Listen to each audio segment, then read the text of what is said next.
Assalamualaikum warahmatullahi wabarakatuh.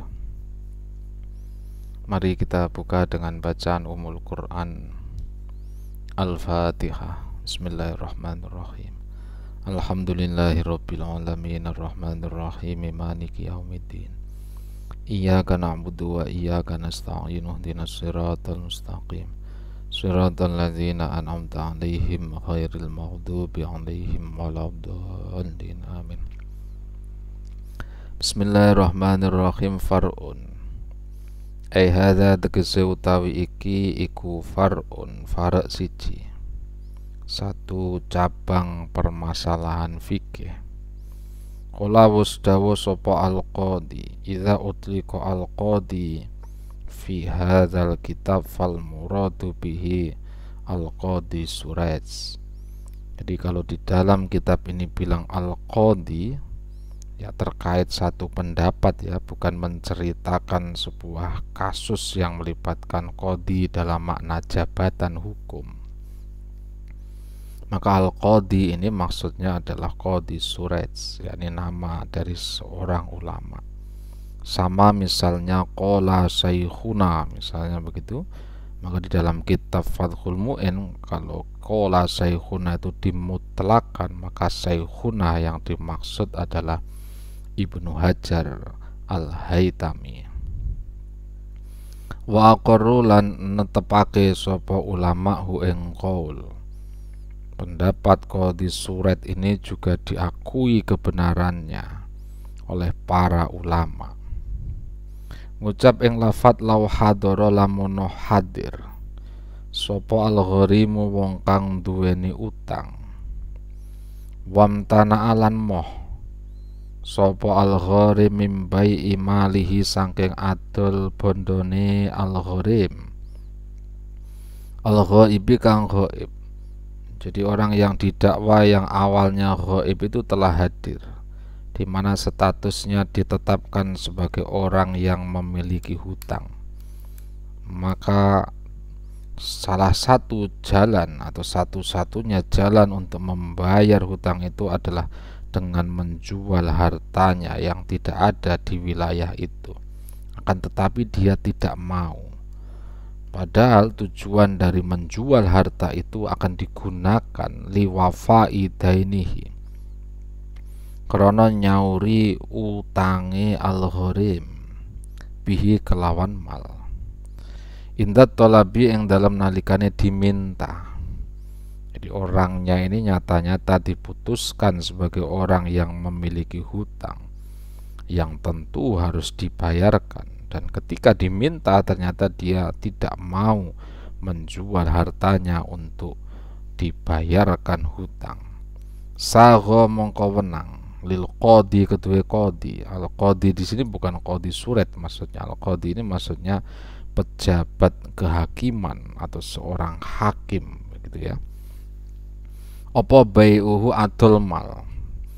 Jadi memang di dalam jual beli itu yang berhak menjual adalah pemilik, ya.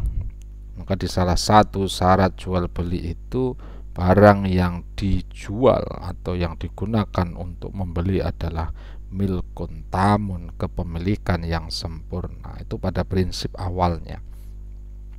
Akan tetapi kepemilikan yang sempurna itu jika berhadapan dengan sebuah putusan hukum itu menjadi hilang, sehingga harta itu akan dikuasai oleh qadi, di mana qadi menguasainya untuk kepentingan pembayaran tanggungan orang yang dinyatakan bersalah itu atau dinyatakan memiliki hutang kepada orang lain.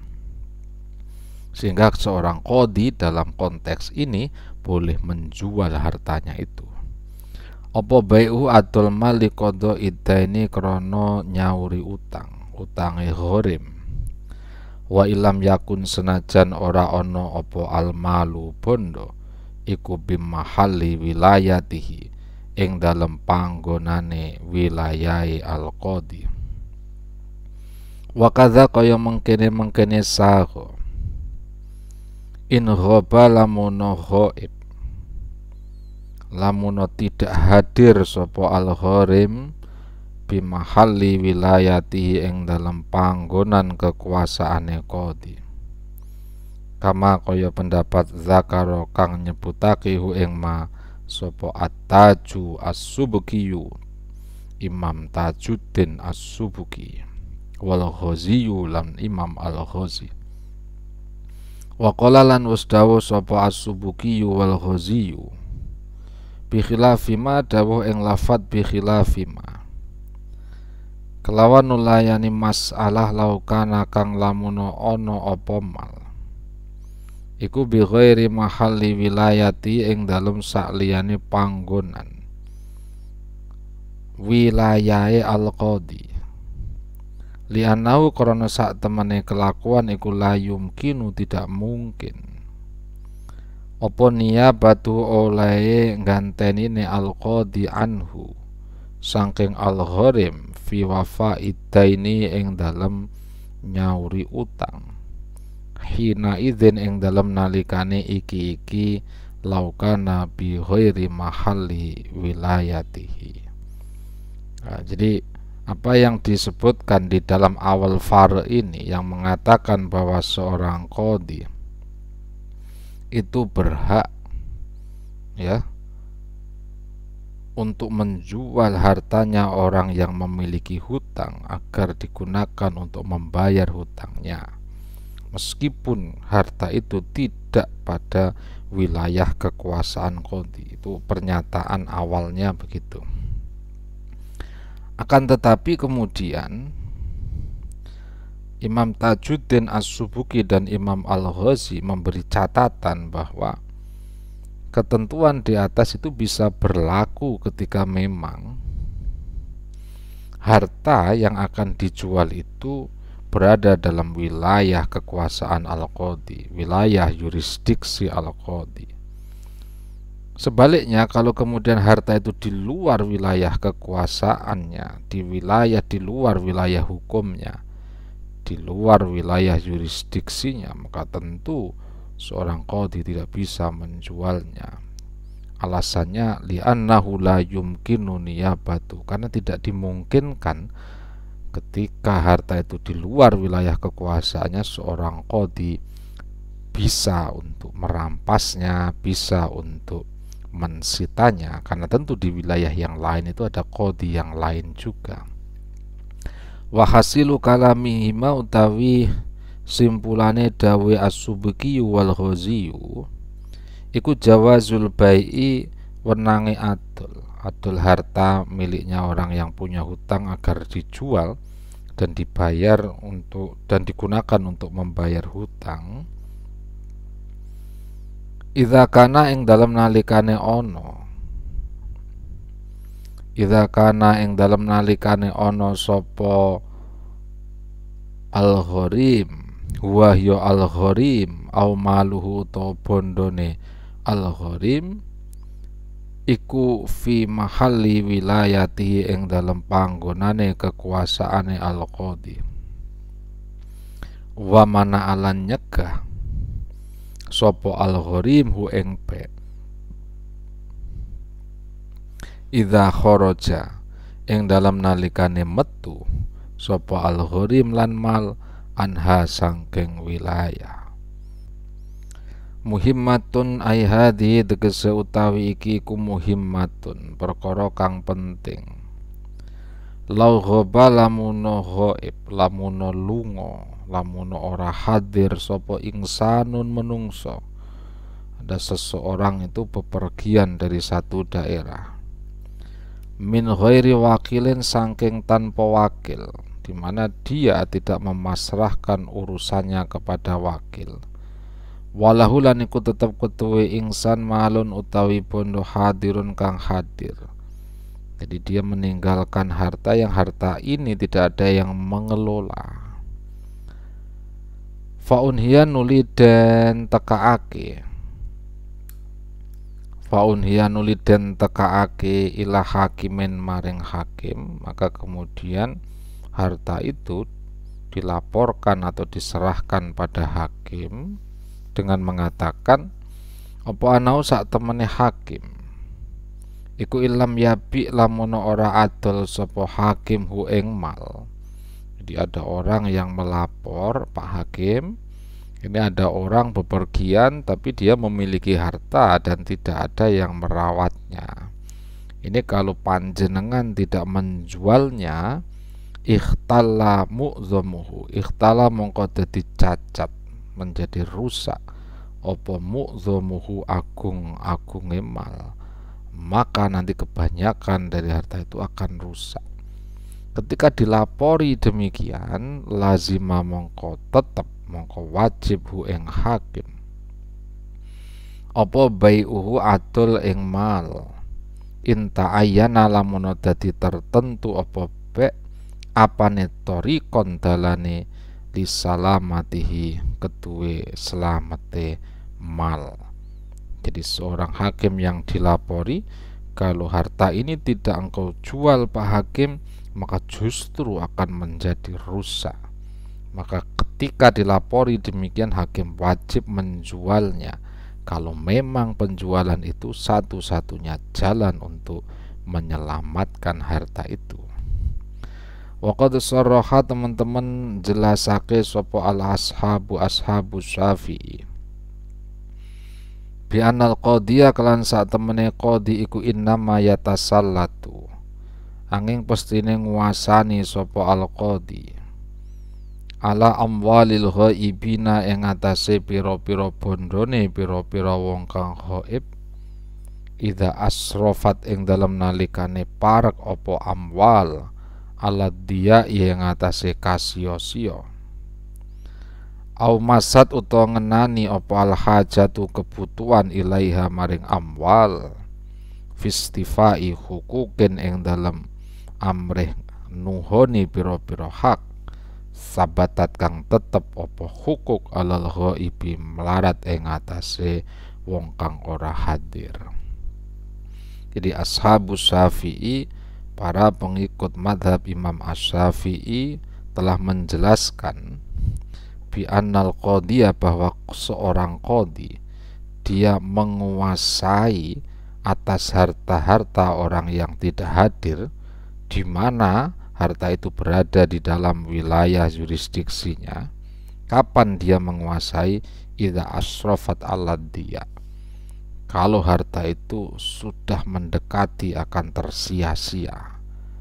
Nah, jadi ini nyambung dengan pernyataan yang awal, jika orang bepergian meninggalkan harta dan dia tidak memasrahkan pada seorang wakil yang jika dibiarkan justru menjadi rusak, maka seorang hakim tadi harus menjualnya kalau itu satu-satunya jalan menyelamatkan harta. Nah, ini menjadi penjelasan lanjutan dari itu, kapan seorang hakim itu menjualnya, idza asrafat alad-diya, kalau sudah mendekati akan rusak, atau au massat al hajatu ilaiha fi istifai huquqin sabatat alal ghaib, atau ketika kebutuhan telah berkaitan dengan harta itu dalam hal memenuhi hak-hak yang harus dibayar oleh orang yang ghaib yang memiliki harta itu. Jadi ada hajat, berkaitan dengan hajat di dalam hal memenuhi tanggungan orang yang ghaib tadi. Wa qaululan dawuh sapa ashab, summa fid diyai nuli kari-kari ku tetep ing dalem masalah kasio-sio, tafsilun utawi perincian. Fa inim tadat mongko lamun dadi suwe apa al ghaibatu lunga, jadi kalau bepergiannya itu terlalu lama, wa surat lan angin apa al murajaatu takon, jadi orangnya itu bepergian tidak ada berita, sehingga bagi orang sekitarnya sulit untuk melacak keberadaannya. Qabla wuqu'id diyai, yang dalam sadurunge terjadine tersia-siakan harta, ya sago mongko boleh mongko wenang apa at-tasarrufu tasarruf. Jadi dia bepergian jauh, kemudian sulit untuk dikonfirmasi keberadaannya, ya, maka boleh bagi seorang qadhi itu untuk mentasarrufkan, itu kalau konteksnya qadhi. Atau dalam hal misalnya ini dalam konteks pesantren, ada orang santri ya, kemudian pakaiannya itu tertinggal ya, dan itu dibiarkan begitu lama. Santri ini sudah tidak bisa dihubungi ya, maka bagi seorang pemimpin di situ ya boleh untuk mentasarrufkannya. Walaysa ora ana iku minat diyai setengah saking nyiak-nyiakake bondo apa ikhtilalun la yu'addi li talafil mu'zami, apa ikhtilalun cacat atau rusak, la yu'addi kang ora nekaake apa ikhtilal li talafil mu'zami maring rusake agung-agunge mal. Jadi satu cacat yang tidak menyebabkan rusaknya kebanyakan harta, jadi tidak berdampak pada kerusakan harta yang lain. Walam yakun lan ora ono apa ikhtilal iku sarian kang brentek, yang berdampak, yang mempengaruhi limtinai bai'i malil ghaibi, krana dadi kacegai adol bondone wong kang ora hadir, limujarradil maslahati, krana meligi maslahat. Maksudnya, mengapa ada kriteria bahwa termasuk harta tersia-siakan di mana qadhi dan hakim boleh menjualnya ya, dengan ketentuan itu tadi, walaysa minadiyah, tidak termasuk menyia-nyiakan, adalah kerusakan yang tidak menyebabkan rusaknya sebagian besar harta ya, dan kerusakan kecil itu tidak berpengaruh terhadap kerusakan yang lain. Itu tidak termasuk kategori harta yang boleh ditasarrufkan oleh qadhi atau hakim. Mengapa? Limtinai bai'i malil ghaib limujarradil maslahah, karena tidak boleh menjual harta orang yang bepergian, orang yang tidak hadir di daerah itu hanya dengan pertimbangan maslahat, tidak boleh. Wal ikhtilalu utawi rusak al mu'ati kang nyebabake utawa kang nekaake li talafil mu'zami, mangring rusake agung-agunge mal, yang menyebabkan kerusakan sebagian besar harta, iku diyaun aran kasio-sio. Naam yo bener jarene iki lidiyai tafsilun. Al hayawanu utai binatang iku yuba'u didol apa al hayawan limujarradi tatarruki ikhtilalin ilaihi, krana mligi itu hanya begitu ya, karena meliki anyar tekone cacat ilahi maring hayawan. Jadi ada orang bepergian, tidak bisa dihubungi, tidak jelas bepergiannya kemana, tapi dia di rumah itu memiliki binatang ternak, dan itu tidak dipasrahkan ke orang lain untuk merawatnya, tidak diwakilkan ke orang lain untuk merawatnya. Maka boleh bagi seorang hakim atau qadhi ya menjualnya dengan alasan bahwa kalau tidak dijual nanti ada kerusakan, ada cacat pada binatang itu, meskipun cacatnya tidak sampai menyebabkan kematian atau menyebabkan rusaknya sebagian besar dari tubuh binatang itu. Alasannya li hurmatir ruhi, krana mulyane ruh. Wali annahu lan krana sak temene al hayawan iku yubau didol apa al hayawan ala maliki ing atase wong kang miliki hayawan bi hadratihi ing dalem sandinge malik, idza lam yungfik ing dalem nalikane ora nafaqake sapa malik alaihi ing atase hayawan. Walau nuhiya anit tasarrufi malihi, lamun den cegah sapa Malik anit tasarrufi saking menggunakan fi malihi ing dalam bondone Malik. Jadi kalau pemiliknya itu tercegah untuk mentasarrufkan hartanya, yo imtana mongko dadi kacegah apa tasarruf illa fil hayawan, kejaba ing dalam binatang. Far'un ay hadza tegese utawi iki ku far'un far' siji. Yah bisu menahano, penjarakanlah sapa al hakimu hakim al abika wong kang utawa al abika ing kawula kang minggat. Jadi seorang hakim diminta untuk menahan seorang budak yang jika dia tidak ditahan nanti dia bisa minggat begitu ya, pergi jauh begitu, melarikan diri.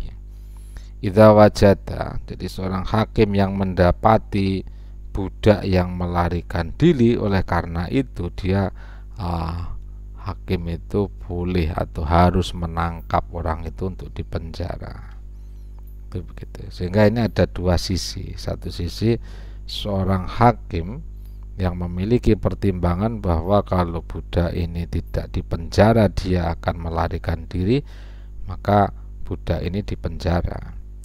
Atau lebih dari itu, seorang hakim menemukan budak yang melarikan diri dari sayyidnya, maka hakim itu bisa menangkap dan dipenjarakanlah orang yang atau budak yang melarikan diri itu. Idza wajada ing dalem nalikane nemu sapa al hakim hu ing al abik. Mengapa ditangkap? Untuk apa? Ini untuk menunggu sayyidnya. Jadi diamankan bahasanya ya. Intizaran krana ngenteni li sayyidi maring sayyidi al abik. Fa in abtoa, gimana kalau seandainya sayyidnya ini lama nggak datang-datang? Nuli lamuno kendo sapa sayyiduhu, kendo itu lama ya, lemot. Sapa sayyiduhu gustine al abik, ya ba'a mongko adolo hu ing al abik sapa al hakimu hakim. Jadi sudah ditangkap, jual aja, nanti hasil penjualannya dikasihkan ke sayyidnya. Sebab kalau sayyidnya nggak segera datang ya dilematis. Satu sisi hakim itu telah menangkapnya, kalau kelamaan tidak segera diambil sama sayyidnya, padahal ini juga butuh makan, butuh tempat, butuh perawatan dan seterusnya. Maka kalau pemiliknya tidak segera datang, mending dijual aja, nanti untuk hasilnya diberikan kepada sayyidnya. Wa hafidhalan menjaga sapa al hakim samanahu ing regone al abik. Jadi hasil penjualannya itu disimpan. Fa idza jaa nuli ing dalem nalikane tumeka sapa sayyidu gustine al abik. Walaisa mongko ora ana iku lahu tetep keduwe sayyid apa ghairu samane sak liyane rego. Maka nanti sayyid itu ya menerima hasil penjualan yang dilakukan oleh hakim. Tidak boleh meminta lebih dari hasil penjualan itu. Bab da'wa wal bayinat. Kita tutup dengan bacaan Ummul Quran Al-Fatihah.